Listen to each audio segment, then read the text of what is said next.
Assalamualaikum warahmatullahi wabarakatuh. Perkenalkan, nama saya Giska Yasmin dengan NIM C1C022017. Baiklah, di sini saya akan menjelaskan materi tentang PPh Badan. Nah, sebelum kita melanjutkannya, kita harus mengetahui dulu apa itu PPh Badan. Nah, pajak penghasilan badan atau PPh Badan adalah pajak penghasilan yang dikenakan terhadap penghasilan yang diterima atau diperoleh wajib pajak badan atau pajak yang dikenakan atas penghasilan suatu perusahaan sebagaimana ketentuan dalam Undang-Undang Pajak Penghasilan atau UU PPh. Nah, selanjutnya terdapat subjek PPh Badan. Subjek pajak badan atau subjek PPh Badan adalah setiap badan usaha yang diberikan kewajiban untuk membayar pajak baik dalam periode bulan maupun tahun dan disetor ke kas negara. Subjek pajak dibedakan menjadi dua, yaitu subjek pajak dalam negeri dan subjek pajak luar negeri. Nah, subjek pajak dalam negeri adalah badan yang didirikan atau bertempat kedudukan di Indonesia, kecuali unit tertentu di badan pemerintah. Sedangkan subjek pajak luar negeri adalah badan yang tidak didirikan dan tidak bertempat kedudukan di Indonesia, yang menjalankan usaha atau melakukan kegiatan melalui bentuk usaha tetap di Indonesia, dan badan yang tidak didirikan dan tidak bertempat kedudukan di Indonesia yang dapat menerima atau memperoleh penghasilan dari Indonesia tidak dari menjalankan usaha atau melakukan kegiatan melalui bentuk usaha tetap di Indonesia.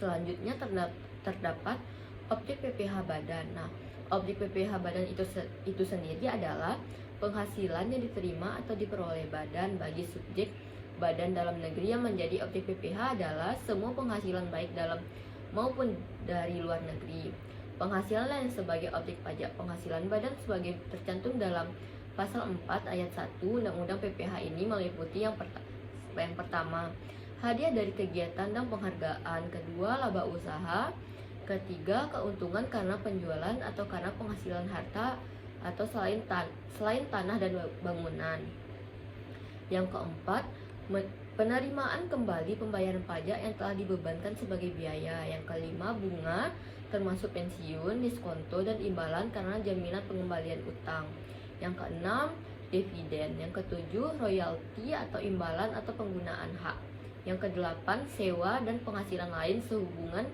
dengan penggunaan harta; yang kesembilan, keuntungan karena pembebasan utang kecuali sampai dengan jumlah tertentu yang ditetapkan; kesepuluh, peraturan pemerintah; kesebelas, keuntungan karena selisih kurs antara uang asing; ke-12, selisih lebih karena penilaian kembali aktiva tetap; 13, iuran yang diterima perkumpulan dari anggotanya yang terdiri dari wajib pajak yang menjalankan usaha atau pekerjaan bebas; 14, penghasilan dari usaha berbasis syariah; 15, surplus Bank Indonesia. Selanjutnya terdapat norma penghitungan PPh Badan. Norma penghitungan PPh Badan atau penghasilan neto atau NPPN adalah norma yang dapat digunakan oleh wajib pajak dalam perhitungan penghasilan neto dalam satu tahun pajak sebagai dasar penghitungan PPh pasal 25 atau 29 terutang.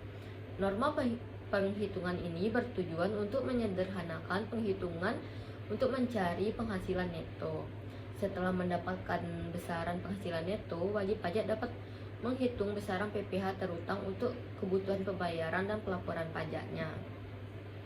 Selanjutnya terdapat pada pembukuan PPh Badan. Nah, pembukuan adalah suatu proses pencatatan yang dilakukan secara teratur untuk mengumpulkan data dan informasi keuangan yang meliputi harta, kewajiban, modal, penghasilan dan biaya, serta jumlah harga perolehan dan penyerahan barang atau jasa. Ini yang ditutup dengan menyusun laporan keuangan berupa neraca dan laporan laba rugi untuk periode tahun pajak tersebut.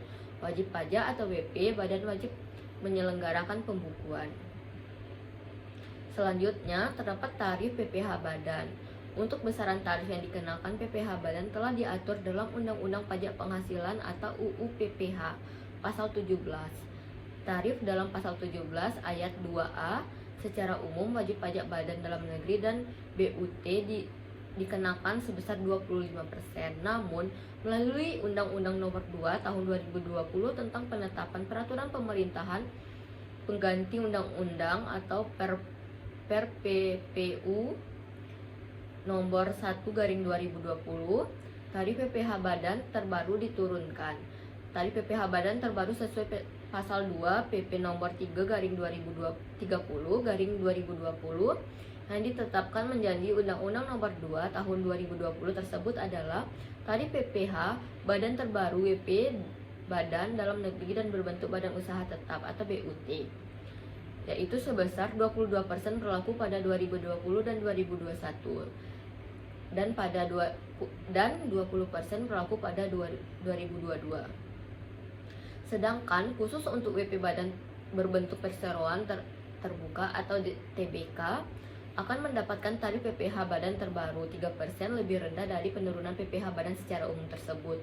Syarat perusahaan terbuka atau perusahaan TBK dapat tarif 3% lebih rendah dari PPh Badan secara umum tersebut adalah: yang pertama, wajib pajak dalam negeri; yang kedua, berbentuk perseroan TBK; yang ketiga, jumlah keseluruhan saham yang disetor diperdagangkan pada bursa efek di Indonesia paling sedikit 40%; dan yang terakhir yaitu memenuhi persyaratan tertentu yang diatur dalam ketentuan peraturan perundang-undangan.